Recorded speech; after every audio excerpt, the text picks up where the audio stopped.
Husker. Deuce is loose. He will score. Touchdown, Ole Miss. 80 yards. Pass is caught. Touchdown, Houston, and who else but Nathaniel Tank Dell.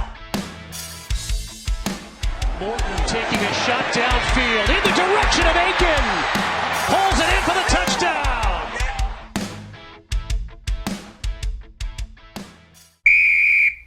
The Inside the Eyeball podcast, presented by the Shreveport-Bossier City Advocate, is brought to you by Origin Bank. With a team mentality combining trusted advisors and innovative technology, Origin Bank builds unwavering loyalty by connecting people to their dreams. Every great relationship has an origin story. Start yours today at origin.bank. Equal housing lender, member FDIC. Also, the Louisiana Office of Tourism. Visiting Louisiana is different for everyone. No matter what you love, you'll find what you need to feed your soul. What will your Louisiana be? Visit findyourlouisiana.com to start planning.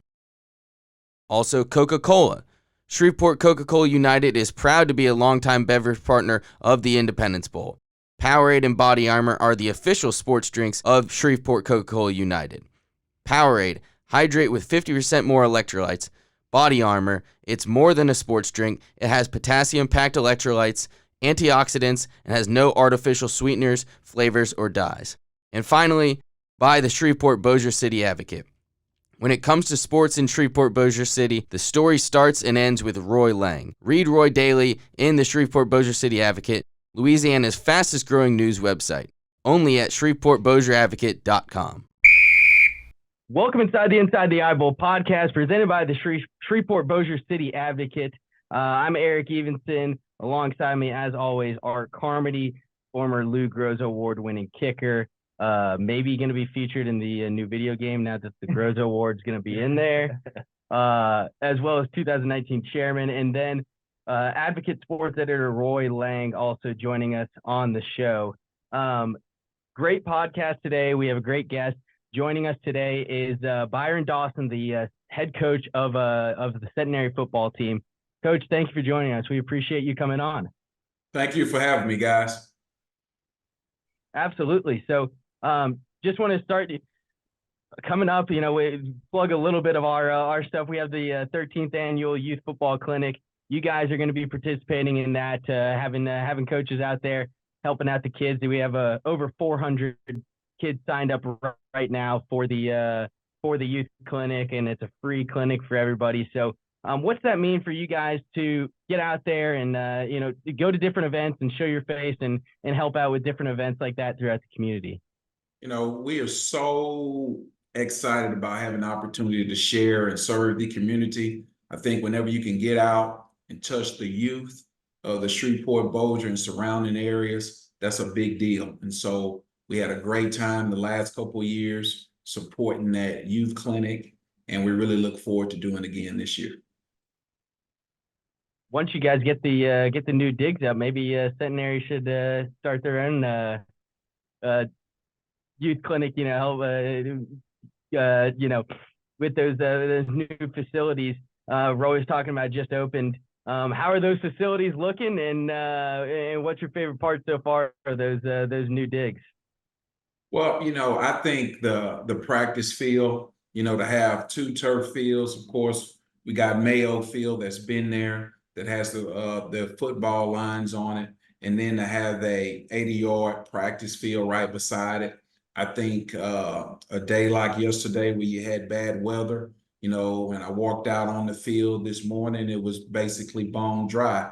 And so I think just what a turf field gives you as far as, you don't have to worry about fertilizing and mowing and ants and things like that you normally get with a normal field, and the weather, can hold you back when you're in the muddy conditions. So I think to have that investment, because it takes, a good $1 million to do a turf field. So it just shows you how much the campus and the college has bought in and really supported the fact that, we have college football here, and they're going to give us the resources that we need to be successful. Hey, Byron. Obviously we're at this point now, which a few years ago was just kind of a vision and a dream. And as you remember, I was part of the coaching search. Yes. And for those listening and for Roy, how it was applicants would apply and they would kind of dump all the stuff into a database that we had access to, and you'd go through and you would pull the resumes and the biographies on these coaches that were interested in the Centenary job. And you had, analysts that were applying. You had guys with D1 coaching experience, some great D3 coaches up in the Ivy Leagues were applying for the position. And we had heard that Byron was interested in applying. We hadn't seen anything yet. And then his information, popped up, and it was somebody that watched Byron play in high school and had followed his coaching career at Evangel. And as he went into the Division I ranks, I was kind of shocked a little bit that he applied for the job, but also extremely excited. So, Byron, can you walk us through kind of your thought process and when the Centenary job, was open for applicants, you wanting to, put your name in the hat? Well, for me, I've been a big fan of Shreveport, and this is a place that really shaped my life. And I've spent most of my life in Shreveport. I've spent all of my life in the state of Louisiana. So even playing college football down in Baton Rouge, and then coming back to Shreveport, coaching high school ball, and then going and having a dream come true, being a Division I coach at Tulane under Coach Fritz. All of that was really a great part of my growth and building me as a coach and a leader. And then to have the opportunity to be a head coach on the college level, and then to do it in my hometown, a place that I love, and to bring back the rich tradition of college football here at Centenary, which many people don't know. Centenary was once a Division I powerhouse in football. And so, to be able to do all of that and to come home, and most of all, something that I did notice coaching at the Division I level, that there was a lot of kids that are getting overlooked. There are a lot of good football players out there that didn't have the opportunity to play. And so when you wrap all that up together, I thought it would be a great opportunity. And so that's why I went through the process of applying for the job. And, it's been great ever since that day. We've had great momentum, tons of support, and I couldn't be much happier with what has happened thus far. Coach, I think if you add up all the words that have been said in this podcast so far, I guarantee you Shreveport might be the most common word that we've said so far in the first 5 minutes of this. Everything that us three right here do in real life, we need buy-in from Shreveport. We need buy-in from the locals. We need buy-in from the community. Right. No different from what you're doing right now. Right. And the decision to put Shreveport on the front of your jerseys, take us through the process on that. Whose idea was that? And it just seems like such a cool thing in a way to immediately capture this community, which you're going to need, not just in this debut season, but for generations to come. Well, one thing that I noticed when I was at Tulane, that Southern Methodist University really started pushing the marketing of Dallas. If you look at their football logo, they actually use the Dallas logo. They put Dallas on their jersey. And when I first brought the ideal to David, it was almost like we connected, because he thought that way also. It's something that he wanted. So it was very mutual. And, to have David's blessing as far as the athletic director and his support and wanting that on the jersey. And so basically I kind of sat down and came up with the design. If you look at the design of our jersey, it basically looks like the Colts uniform, and, the C on the helmet, for Centenary. But that was important. And we wanted Shreveport to be big and bold on the front of our jersey, because that's our heart. We are about unity and community. And through the powers of social media, we did a uniform drop in the summer, some big time sports groups picked it up and reposted and did stories, and front office sports. And then ESPN contacted us and wanted to do a feature on it. So we actually had a feature talking about the city of Shreveport, talking about the history of Centenary football, and also talking about the Shreveport on our jersey. And that was the day that Colorado played Colorado State. So it showed that morning right before college game day. And so lots of people were able to get a view and a look at Centenary and our great city. And so that was something that I was so proud of, really stepping out on faith and going and doing that, and then having the great results and the feedback that we got from putting Shreveport on the jersey. Coach, you got to get an early look and view at the team last year as you guys put together a schedule and played a full schedule of opponents prior to this debut season in 2024. Where's the team at now? What's kind of your step in the process right now, and how are you guys? How do you feel about it, the team right now? We don't stop. This is a year-round process, and for me, I often use the analogy of seed time and harvest.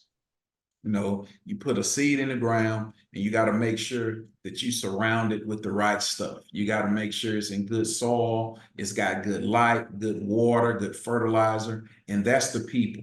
Every dream needs a team. And so it's not just about Coach Dawson, it's about all the other people that work behind the scenes to make this happen. I feel like I have great support through David Orr, through Dr. Holloman, our president, and faculty, staff, my coaching staff. So we all just put our head down and go to work to make things happen. But looking at the process of that first year, trying to get into every high school in the state with a briefcase with some pictures of what could be, the facilities and everything, to the day back in September when we were leaving for a game and we saw the goalpost going up. And that was a grand day just to have a goalpost go up on our campus. And then fast forward to play 10 games, go 9-1, have a good season. I think things are looking up. We have great momentum. We were able to go out and recruit a lot of high quality, high character young men, and most of all, spread the word. People are knowing about Shreveport. People are hearing about Shreveport. People are traveling into our city. We've got players from all over the region. And so I think all of those things together, I feel very good about what Shreveport can do and what Centenary football can do in the city of Shreveport as a positive light, and also what we can do here on this campus for Centenary College. Coach, no matter what level of football you talk about, I know you love the lines. You love the big uglies up front on both sides of the ball. You love stopping teams. I know that. But everybody's going to ask about your quarterback situation. Yes. Who are a couple of the kids involved in the quarterback situation right now as you head into your first official season? Well, we have some very solid quarterbacks, and I always tell my athletes our depth chart is fluid because the game is fluid. Things happen, injuries happen, so it's going to be a very stiff competition. Of course, we had Vance Frubacher from Plano West last year, who was our leader. He had a knee injury that he's recovering from, but he looks good moving around during weight training and sprint work. Cam Boykins, who played at Logan Sport High here locally, played in a state championship for them. He's another good arm, and there's several other guys who are bringing in. Cade Dardar from Ascension, from Lafayette area. So we have a very good quarterback room. I think that Keandre Woodtee, who's a local quarterback here at Parkway, does an amazing job as our quarterback coach and also our offensive coordinator. And so we're just proud of the momentum, but we know the importance of that guy. And that guy is not only has to be a good talent, but he has to be a smart guy, and he has to be a good leader. So we're proud of the options that we have right now at quarterback for sure.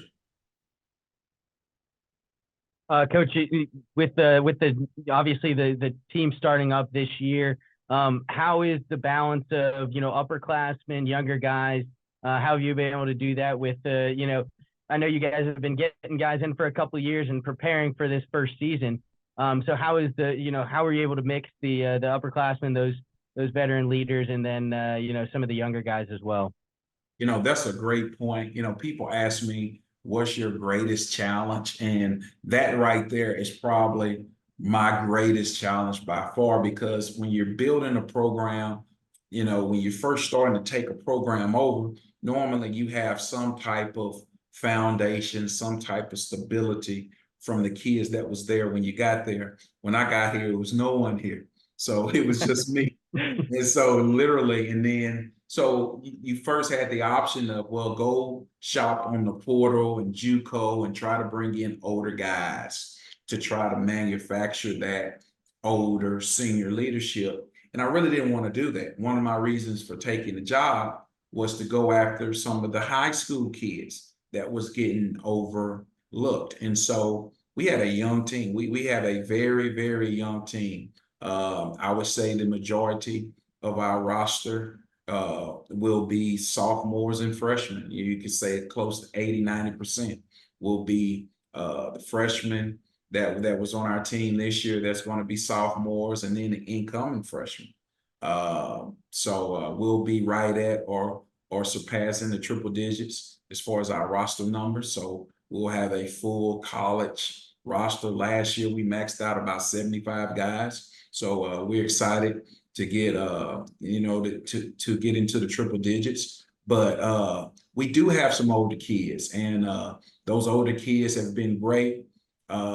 We have 2 seniors that are pro prospects. We actually had the Giants and the Saints come in this spring and take our guys through a pro day, and they became NFL prospects through that process. And so, that's amazing, coming off our first year, and these guys can play. So, I'm proud of them. I'm proud of what we're doing with the roster. But yes, that is a great challenge of not having that. But, the kids got to step up. And, for us, I think the fact that we were able to get some high character guys, we were able to beat that learning curve of having a young team, because the guys that we had, even though they were young, for the most part, those guys were very mature. Coach, you talked about how you wanted to build this foundation, and you played for arguably the best ever coach in Nick Saban. What in your coaching style, or what about you, can you look back and go, man, Nick Saban had a lot to do with that? So much, I can't tell you, man. So much. I think the biggest thing that I learned from Coach Saban is the importance of the little things. Because what eventually happens, all those little things become a big thing. It's almost like a trickle down effect. This little moment you didn't think had an effect on the game, but it did. And so, just I would say the strictness or the sternness, the accountability, the discipline, and I think using those systems. I always talk about culture. When I see the word culture, I always think about standards and systems. So if anybody tell me they have a culture, the next question I'm gonna ask is, what are your standards, and what systems do you use every day to enforce those standards? And so for me, that's how we go about what we do. We have certain standards of how we do things, and then we have systems in place every day. And I think that mindset is something that I learned from Coach Saban for sure. And it worked quick. My first 2 years in college, we won 3 games. We won 4 games with Jerry Donato. And my first year under Nick Saban, we were in the Peach Bowl. And then we were in the Cotton Bowl, the Sugar Bowl, the Southeastern Conference Championship. The year after I left, there were national championships. So in Coach Saban's 4th year, they were the top team in college football in Baton Rouge. What are we looking at? September 7th, correct? Yes. Saturday night in Shreveport. Yes, sir. Hendricks, talk about that schedule a little bit. You've got home and home series against your conference foes, which which is, I don't know, odd is the word, but we don't see that a lot in college football. What are Right. going to be the challenges or the cool things about having home and homes against these teams? Well, this is something, I kind of joke with my coaches is this is helping guys prepare for the pros. It's almost like being in a division, right? Yeah. You play everybody home and away. And so, yeah, I think that's a great challenge. It's hard to beat a team twice in the same season, and so that whole challenge and dynamic is tough. This year we played John Melvin twice, just knowing of that. In the first game, we had a very convincing win. And then the second time we played them, it was much closer. Just the whole mental disposition dynamic of if you win, if you lose, that whole challenge. But I think we have a solid schedule. We have 2 scrimmages here. We'll play Millsaps in the scrimmage, and then we'll play Louisiana Community Christian, which is a smaller school here. And then after that, we'll get into our Division III NCAA play versus Hendricks, and then we'll travel to East Texas Baptist University, which is a short drive in Marshall, and then we'll get into our conference play and play everybody twice. And there's good quality teams in our conference. Last year we was able to play Lyon College up in Batesville, Arkansas, and we were victorious in that game. So I think that was a big momentum builder for our program, and a proud moment to do that, to be able to play a conference opponent and to win that, to end our season. But, I think that going into conference play, having the opportunity to be conference champions, that's something we're excited about. And so, yeah, I think that's going to build a lot of momentum in our program, but we know we have some great challenges on our schedule for sure. Coach, I'm sure you don't want to look too far into the future, but going into the first year of of conference play, of playing that Division III schedule, what do you see as the ultimate goal for Centenary football this year going into the first season? I'm so brainwashed by my former coach, Nick Saban, that, I don't really get into goals. We have 2 goals: master the fundamentals and play as a team. And that's what it's about. And in my experience, if you do those things, the scoreboard take care of itself. And so every day we're coming in with our head down, trying to get better at that day, and the greatest game that we'll ever play in our life is the next one, because it is the next one. And so this just isn't coach talk. This is what we believe, and this is what we practice on a daily. So that's the answer.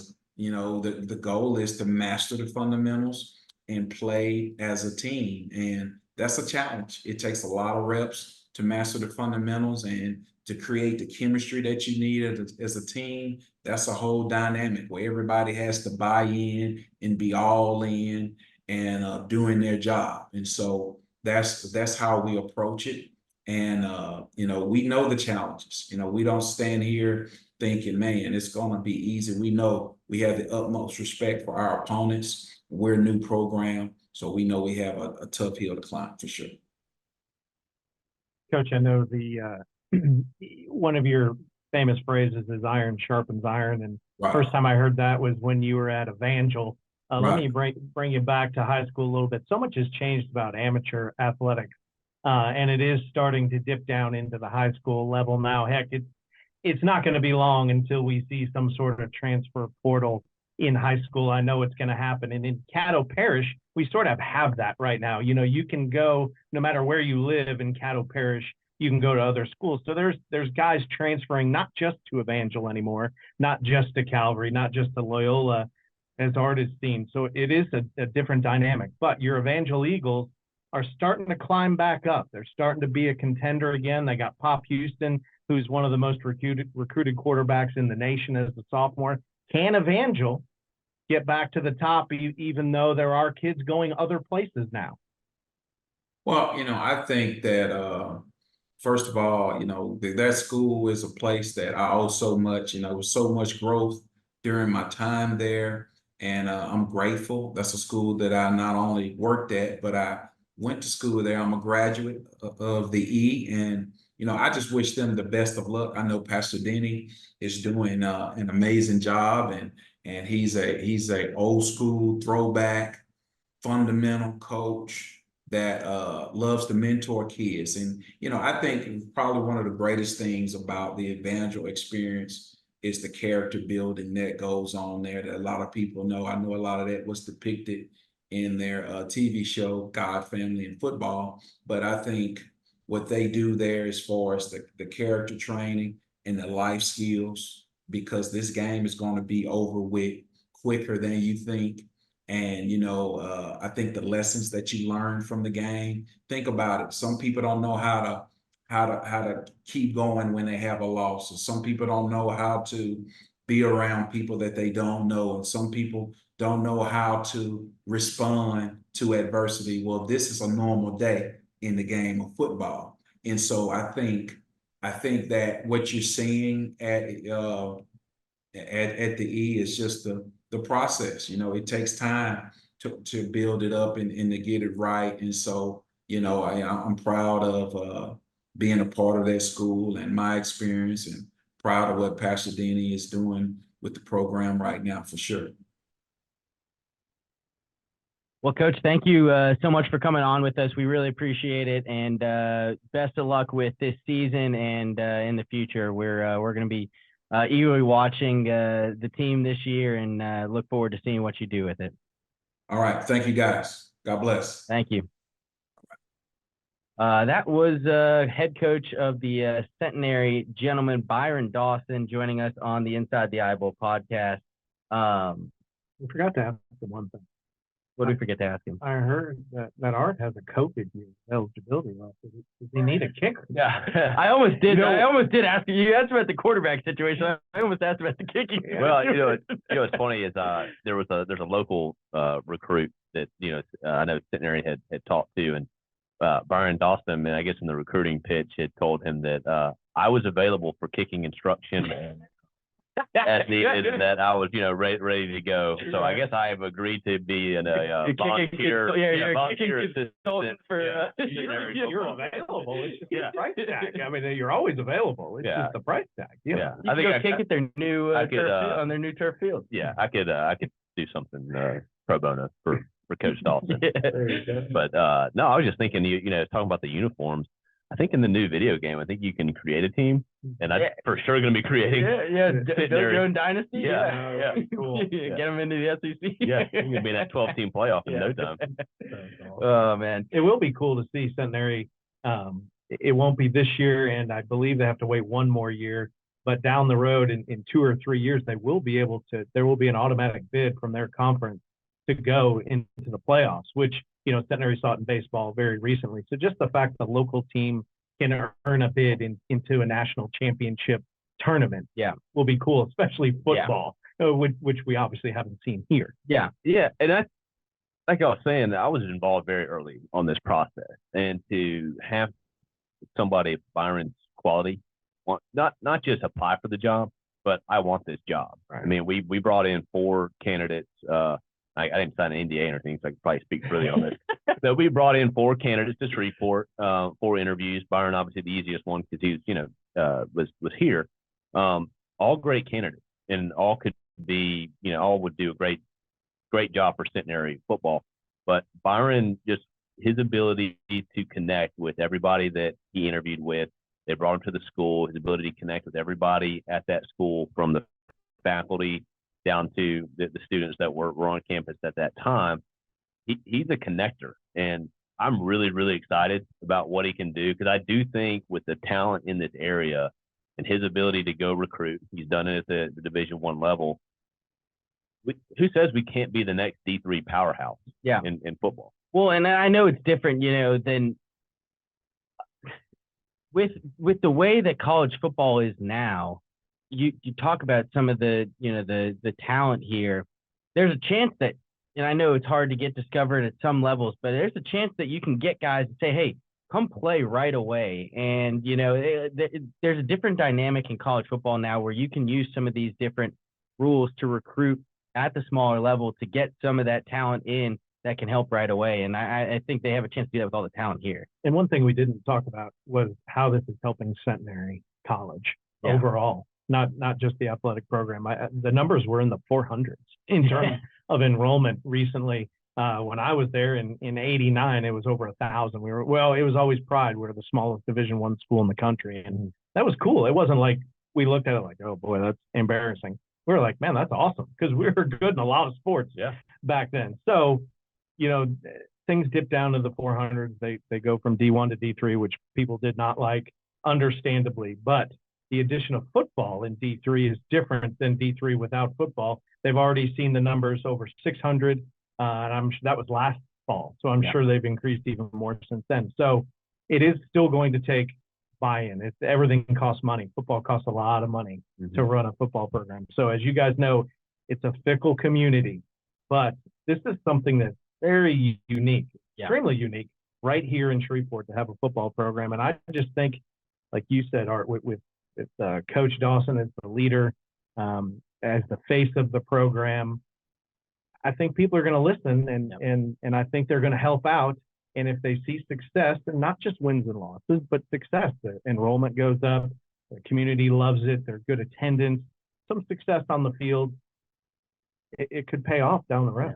I love that they're playing on campus too, and it's have that neighborhood type feel to the stadium, and I think that's gonna be awesome. Yeah, and they've got some great ideas in terms of how they're going to market around the game days and making it truly a family fun atmosphere, to where everybody's going to want to go out and watch. I do want to ask, Art, when you first got the call, hey, we want you to be a part of a coaching search for Centenary Football, was your first thought, did you have to check to make sure it wasn't April 1st?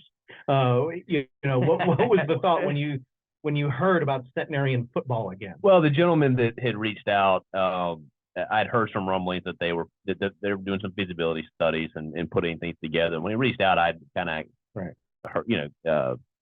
had a wind that it was coming. I was honored that they asked me to be a part of it. They had a really great group of individuals as a part of that coaching search, and I think I was I understood from the financial situation why they were wanting to do that. This was going to help drive enrollment. We've seen it across the nation in terms of successful football programs drive enrollment. Right. I agreed with them that there's an abundance of talent in this area, and that with the right people in place, this could be a very successful football program. So I knew from that aspect there's a chance here. I think I got really excited when I saw just how many people applied for the job. I mean, there was over 100 people that applied for the position. Now, I read through the resumes, but I don't think you're quite what we're looking for. Right. But there were a lot of successful long-term coaches that saw what I think we would see, and hey, this has a lot of untapped potential to be very, very successful with the talent in this area, and not that many football programs surrounding. Right. So I think that the more the process the deeper we got into the process, and the fact that Byron threw his name into the ring and the way he interviewed, it left a lot of people very excited. Yeah, I mean, imagine if I'm not saying he's going to Centenary or anything, but let's say you had a local product like Abram Wardell or Bryce Cunningham or any of these kids lead Centenary to a national tournament. I mean, what a story that would be. And it would only create more people, more local kids that would want to play for that program. Yeah, that's the thing that has not surprised me, but it's been awesome to see. There's already so much momentum and so much community buy-in, I think, and that's a testament to what Byron's done so far. They haven't even started officially playing football yet, and I feel like they're already at a level that is really, really good. Yeah, I mean, I would be a prime example of it. If Tony Levine hadn't left Louisiana Tech to go to Louisville, and then I had Centenary right in my backyard as a place to go. Have to go play football and baseball there. I probably would ended up at Centenary. Yeah, that's the other part. Is there's so many dual sport athletes here locally, and that, you have to imagine Centenary will give them a chance, like you said, to play football and baseball, or do something that they can do there and not at a different college probably. They would be in this day and age. I hate the coaches that don't let kids play multiple sports, and I understand, D1 top 10 teams, it's sort of a whole different ball game. There are a lot of different money involved, and the kids really wouldn't want to put themselves in that position. But at this level, man, if you can play whatever you want to play and still be dedicated to you still got to be dedicated to football if you're going to go play baseball or run track or whatever. I get that. But man, I love seeing kids excel in everything. Yep. Yeah, I agree. All right, guys. Well, thank you. Thanks for coming on. Thank you to Byron for coming on and providing some insight on the Centenary upcoming Centenary season. Good podcast, and we will see you next time on the Inside the Eyeball podcast presented by the Shreveport-Bossier City Advocate. The Inside the Eyeball podcast, presented by the Shreveport-Bossier City Advocate, is brought to you by Origin Bank. With a team mentality combining trusted advisors and innovative technology, Origin Bank builds unwavering loyalty by connecting people to their dreams. Every great relationship has an origin story. Start yours today at origin.bank. Equal housing lender, member FDIC. Also, the Louisiana Office of Tourism. Visiting Louisiana is different for everyone. No matter what you love, you'll find what you need to feed your soul. What will your Louisiana be? Visit findyourlouisiana.com to start planning. Also, Coca-Cola. Shreveport Coca-Cola United is proud to be a longtime beverage partner of the Independence Bowl. Powerade and Body Armor are the official sports drinks of Shreveport Coca-Cola United. Powerade, hydrate with 50% more electrolytes. Body Armor, it's more than a sports drink. It has potassium-packed electrolytes, antioxidants, and has no artificial sweeteners, flavors, or dyes. And finally, by the Shreveport-Bossier City Advocate. When it comes to sports in Shreveport-Bossier City, the story starts and ends with Roy Lang. Read Roy daily in the Shreveport-Bossier City Advocate, Louisiana's fastest growing news website, only at ShreveportBossierAdvocate.com. McAllister, deuce is loose. He will score. Touchdown, Ole Miss. 80 yards. Pass is caught. Touchdown, Houston, and who else but Nathaniel Tank Dell. Morton taking a shot downfield in the direction of Aiken. Pulls it in for the touchdown.